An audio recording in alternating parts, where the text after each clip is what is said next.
What's up, everybody? Coach Daisha here, and welcome back to another Hot Topics video. This week is all about another great area of strength training, and that is the idea of progressive overload. So I'm hoping that you take this video today, combine it with my prior Hot Topic video where I talked about sets, reps, volume, etc. And with these two videos combined, I hope you have a much better understanding of what strength training is about and how you can manipulate strength training to benefit you the most. So let's get started. So, with the idea of progressive overload, we have to talk about how it improves not just muscular strength, but bone health at the same time.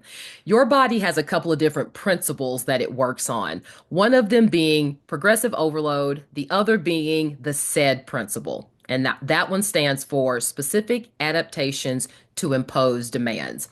When I talk about the SAID principle, I always like to use the analogy of a mother who gave birth to a child and then would pick up and carry that child for about 10 years or whenever the child hits an age that it doesn't want to be picked up anymore. The mother never really notices how heavy that child gets. Even though she may comment every now and then that the child is getting heavier, she can still pick up that child every time, whether the child is 1 month old, 1 year old, 5 years old, 10 years old. And the main reason for that is if her body has been picking up that child once a day, every day, for however long, her body has become adaptive to that small and gradual increase in the weight of the child. So that is basically how all strength training works. If you can slowly and gradually, that's really the key there, increase the load, aka the weight that you are lifting in your strength training sessions, then your muscles become stronger and the bones become stronger at the same time. It is, once again, the concept of gradual increases, not quick, rapid increases, that allow our bodies to adapt to that change and not injure ourselves in the process. Now, I want to give you 6 different ways that you can use this idea of progressive overload to make your workouts more challenging, aka making you a stronger body. All right. So, our very first one is the one that I always tell my osteo patients and clients to do first, and that is to increase your repetitions. So, I'm going to use bicep curls as my generic example for this video. If I'm currently doing 10 repetitions of bicep curls in any given workout, the best way for me to slowly progress that particular move is to increase my repetitions. So if I'm at 10, now I could go up to 12 repetitions in a set. Maybe even after a week or two, I progress up to 15 repetitions in a set. Now, I want you to keep in mind the number 15. 15 is kind of that hallmark number when it comes to strength training, where we say if you can do 15 repetitions of a move, it's pretty good time to stop adding reps and to add weight instead. But keep in mind that everybody's situation may be different there, and you may be doing 20 repetitions of something, and that's totally fine as long as your body is responding in kind. But just know that the first way of making any movement more progressive, aka more challenging, is to increase the repetitions. The next progression is the one that most people want to go to or think about, and that is increasing the weight or what we call the load. So, in the example of bicep curls, let's say I'm holding 5 pound dumbbells in each hand. The one of the ways to progress this move is to get rid of the 5 pound dumbbells and now progress up. But here's the kicker. We talked about slow and gradual progress. When it comes to weight training, it is very important that we are progressing the load or the weight slowly. So I always suggest start with a 2.5 pound increase up to a maximum of a 5 pound increase. And this is where volume comes into play. You may not think that going from 5 pound dumbbells to 10 pound dumbbells is a big deal. But in this case, when you look at it as far as your repetitions and the overall volume of the exercise is concerned, you'll see a big difference.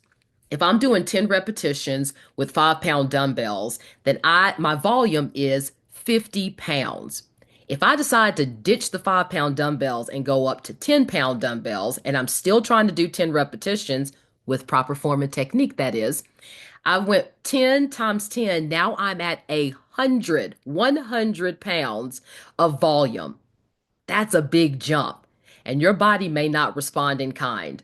That may be a situation where you're not only overly sore for a few days, but you could sustain a muscle strain by jumping that far, okay? Remember, your body may have adapted to that 5 pound increase and it's ready for a challenge, but it may not be ready for that big of a challenge.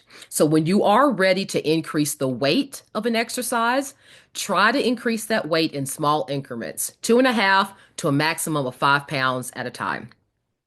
The next one is a fun one, and that is to change the tempo of how you're doing your exercise.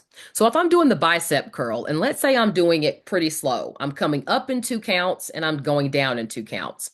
One great way to make this a little bit more challenging is to come up in 1 count and then slowly lower down in 3 counts. A lot of times, the tempo that you're doing something can truly make that move more challenging. Now, faster is not always better. A lot of times when we do a move faster, we're actually using momentum to do that move and not the muscle group that we're actually trying to work. So keep that in mind. In the example I just gave, I came up really fast, but I slowly lowered.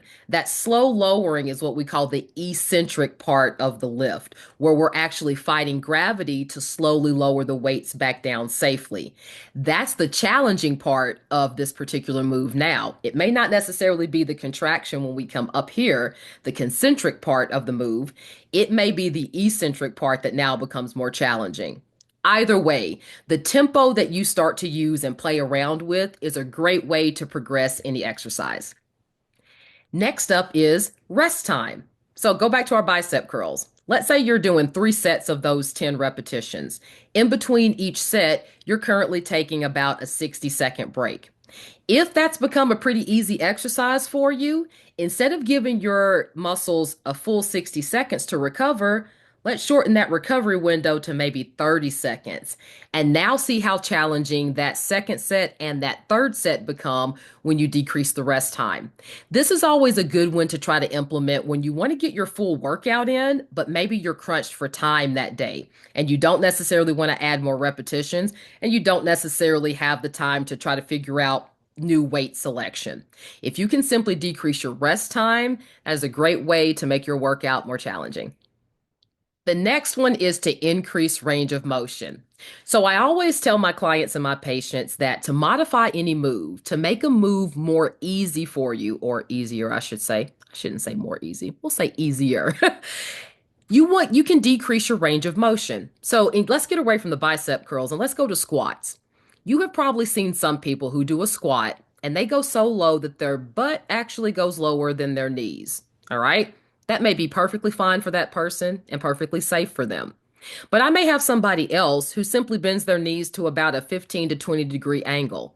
As long as they've got proper form, they're still doing a squat as well. So you can see a squat can go from almost a standing position all the way down to your butt touching the floor. That person down there closer to the floor has got a very challenging squat because now they have to come up out of that. So, one of the best ways to modify any move to make it easier is to decrease your range of motion. And then the flip side of that is also true. If you want to make a move more challenging, increase your range of motion instead. And last on this list of methods of progressive overload is to change the exercise complexity. So I'm going to use the deadlift as an example for this one. Let's say you've currently been doing normal deadlift, so both feet on the ground. You might not even be using weights for it. You're just using proper form and technique, and you're getting all the benefits of a deadlift. If you want to make a deadlift more challenging, take that move and progress it into a kickstand, meaning you take one leg, slide that toe back maybe 2 or 3 inches, and now hinge from the hips, doing your same proper form and technique for the deadlift. Most of your weight has been shifted to that front foot. You shouldn't have too much weight on the kickstand foot. This is a great way to progress this move where all of a sudden the single leg deadlift has become way more challenging because your center of gravity has shifted and the vast majority of the work is not being divided between 2 legs. It is now all on that front leg. You want to make this move even more challenging? Take the kickstand away and now let that back leg hover off the ground as if you're in a seesaw motion with your deadlift. Now you're doing a full single leg deadlift. Talk about complexity. You're not only working that standing leg, the hamstrings, the glutes, etc., but you have now added a full balance component to the move. So if there's any way that you can make a move to where you're not only strengthening it, but you're also adding a balance component to it, you have definitely increased the complexity, the progression, and you've increased your strength tenfold. Now, of course, when we talk about progressive overload, I've been telling you that the gradual, the slow increase is the way to go. There may be red flags that show up that let you know that I thought I was progressing slowly, but maybe I'm not. Maybe I'm doing too much too soon. And that is making sure that you listen to your body and how it responds to your workouts, not only during the workout, but after the workout, the day after, the 2 days after the workout, etc. If you are extremely sore and possibly even in pain from that workout, that is a great sign, your red flag, if you will, that you did too much too soon. Now, with that said, when you're listening to your body, it's really important to understand the difference between soreness and pain. Soreness is that achy feeling that I can still move around, but I'm moving a little bit slower than I normally would. Maybe I'm getting up and down off of the toilet a little bit slower than I normally would. That's soreness, right? We all have had that leg day soreness, so you kind of know what that is. Then there's pain. Pain is when you have the inability to do something. So you're trying to actually sit down on the toilet, but you absolutely cannot because there's pain in your hips, your knees, your low back, etc., wherever the pain could be. Start recognizing the difference between soreness and pain because that is once again going to be your red flag that you have progressed your workouts too fast, too soon.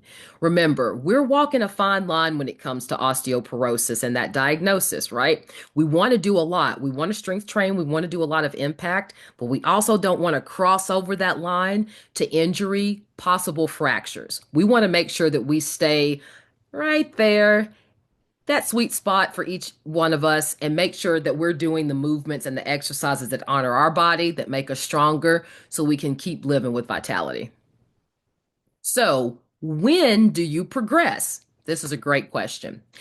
Always think about how easy it is to do your workouts to begin with. If you're currently doing your workouts and it's pretty easy during the workout and you're not really feeling anything afterwards, that is a great sign that you can probably increase your weight right now or use any of the other methods that I talked about in this video as far as progressive overload is concerned. You could actually change up your workout right now if that's the case. However, if you're currently in a workout routine where it's pretty challenging while you're doing it, and yes, you feel some mild soreness the next day, then you've probably hit your sweet spot, meaning you can stay in this particular routine for the next 3 to 4 weeks and then use one of the methods that I talked about in this video for your progressive overload, whether it's increasing repetitions, weight, changing the tempo, changing the complexity, etc. Give your body at least that 3 to 4 week window to truly adapt, once again, to the demands that you've put on it. And then once your body is telling you that it's too easy, that's when you increase the challenge. Last but not least, I want to make sure that you understand that one of the most important parts of using progressive overload with your strength training are the small victories that you get to celebrate along the way. Sometimes I will see a client say, I don't think I can do that. And then the minute that they do it, they are so elated. They can't believe that they were stronger than they ever thought that they could be. Let yourself celebrate those victories. Let yourself feel how empowering it can be to lift a weight that you never thought you could. Celebrate those small victories along the way as you increase your repetitions, your weight, whatever it looks like. And lastly, let's try not to compare ourselves to somebody else. Remember, if you are absolutely brand new to strength training, you're at day one. And you truly may be comparing yourself to somebody who's at day 2000, somebody who's been lifting weights for quite some time. Everybody's progress is going to look different, and the way in which each person progresses their workouts is going to look different. It's completely up to you. It's completely up to where you currently are in your fitness level, any other conditions that you have in addition to osteoporosis, etc., etc. Just recognize if you're watching this video and you're wanting to get stronger and you want to use strength training as a way to do that, you are already light years ahead of somebody sitting on the couch deciding, I'm not going to do anything about it. It is what it is. Your day one is a perfect place to start, and I can't wait to see and hear how you do on this journey. And that's it. I hope you enjoyed this week's Hot Topic video. I'll see you next week.